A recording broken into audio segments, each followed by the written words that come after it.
Ternyata manusia itu semuanya mempunyai fungsi yang dengannya manusia lebih tepat bila dikatakan makhluk sosial, itu akan lebih tepat dikatakan manusia itu menjadi makhluk yang fungsional.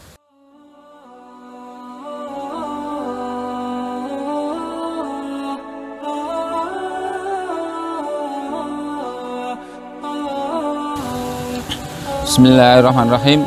Assalamualaikum warahmatullahi wabarakatuh. Alhamdulillahirrabbilalamin. Nahmaduhu wa nasta'inuhu wa nastaghfiruh. Wa na'udhu billahi min sururi anfusina wa min sayyiati a'malina. Man yahdihillahu fala mudhillalah wa man yudlilhu fala hadiyalah. Asyhadu an la ilaha illallah wa asyhadu anna Muhammadan rasuluh.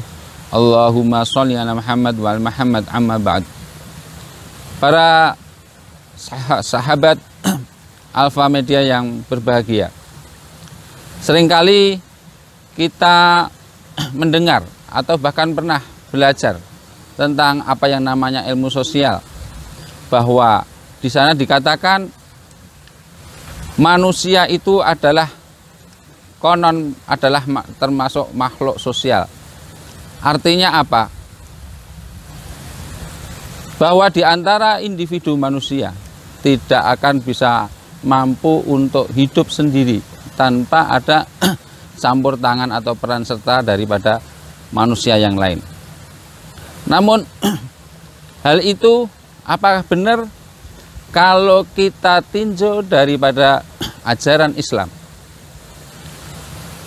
Para sahabat yang berbahagia, bahwa di dalam Al-Quran surat Al-Mu'minun ayat 30, Allah Subhanahu wa taala berfirman, A'udzubillahi minasyaitonirrajim. Bismillahirrahmanirrahim.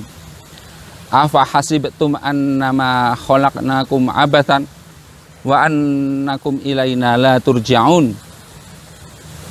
Yang artinya, apakah kalian mengira bahwa diciptakannya kalian, aku ciptakan kalian, aku Allah ciptakan kalian, itu akan menjadi sesuatu yang sia-sia saja, dan bahkan kalian juga mengira kalian tidak dikembalikan kepadaku.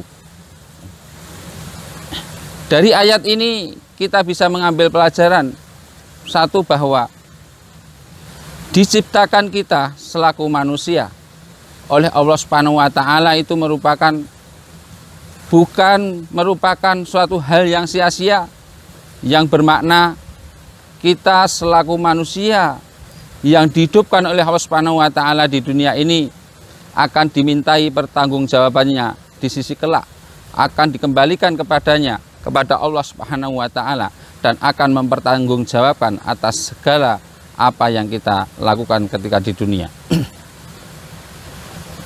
Dengan ayat ini juga kita bisa mengambil pelajaran bahwa ternyata manusia itu semuanya mempunyai fungsi yang dengannya manusia lebih tepat bila dikatakan makhluk sosial, itu akan lebih tepat dikatakan manusia itu menjadi makhluk yang fungsional.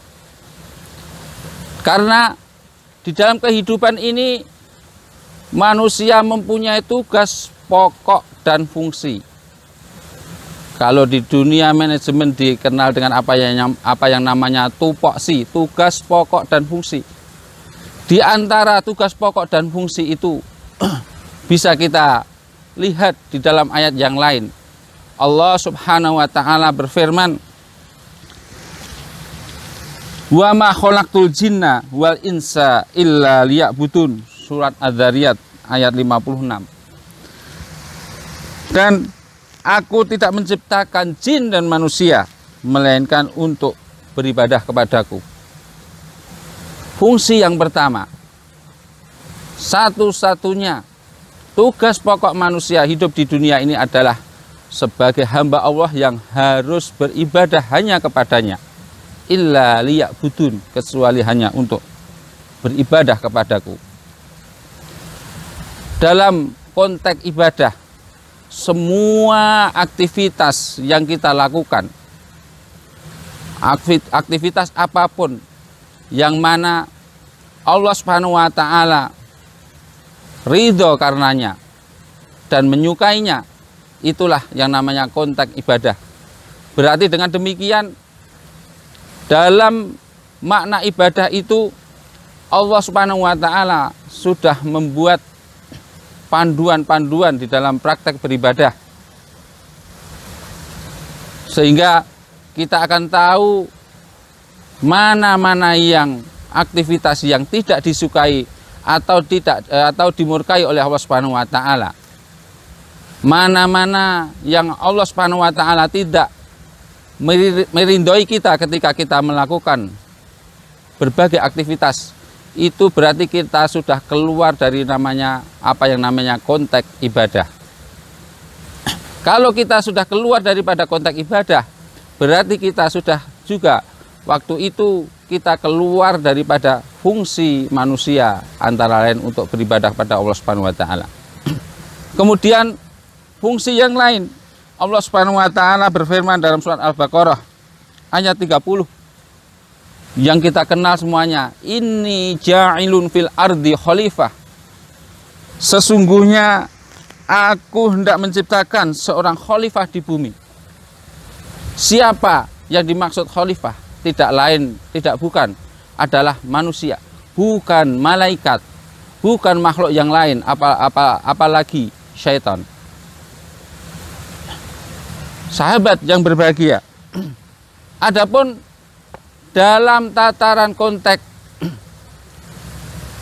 seseorang berfungsi sebagai khalifah, manusia berfungsi sebagai khalifah, yang berarti mengemban amanah, memakmurkan bumi, mengurus bumi, dan lain sebagainya.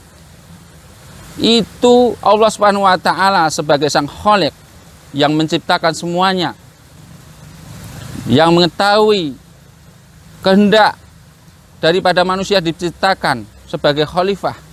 Allah Subhanahu wa Ta'ala telah menyiapi perangkat-perangkat yang namanya petunjuk, buku-buku petunjuk yang tertuang di dalam petunjuk Allah Subhanahu wa Ta'ala, yakni Al-Quran, Al-Hadis.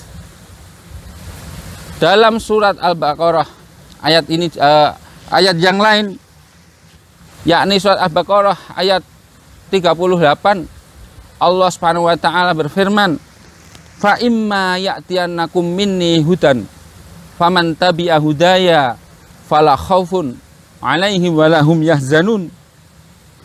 Yang artinya, kemudian jika datang satu petunjuk dariku, maka siapa yang mengikuti petunjuk dariku, niscaya tidak ada rasa kekhawatiran atas mereka dan tidak pula mereka bersedih hati. Di dalam dinamika kehidupan, apa yang namanya rasa-rasa yang senantiasa kontradiktif, sedih, senang, takut, berani, kaya, miskin, khawatir dan tidak khawatir, semuanya ada suatu hal yang kontradiktif, yang bermakna apabila kita telah memegang petunjuk dari Allah Subhanahu wa Ta'ala, memakai petunjuk dari Allah Subhanahu wa Ta'ala dalam kehidupan ini, bagi kita selaku orang yang beriman, tidak akan ada timbul rasa kekhawatiran, rasa ketakutan, rasa bersedih hati. Adanya senantiasa senang, mengharap pertolongan, keridhaan dari Allah Subhanahu wa Ta'ala. Bagi kaum beriman akan merasa senang ketika bila melakukan berbagai aktivitas yang Allah suka atasnya dan Allah meridhoinya. Sebaliknya akan merasa sedih, gelisah apabila dalam menjalankan aktivitas kita keluar dari petunjuknya, yang berakibat Allah Subhanahu wa Ta'ala murka dan Allah Subhanahu wa Ta'ala tidak meridhoinya. Itulah sedikit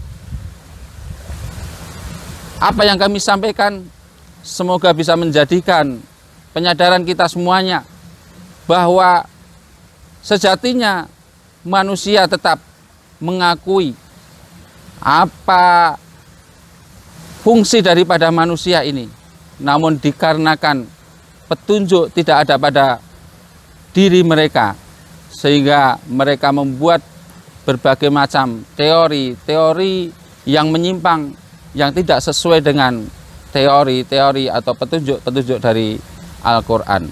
Allahu a'lam bishawab. Wassalamualaikum warahmatullahi wabarakatuh.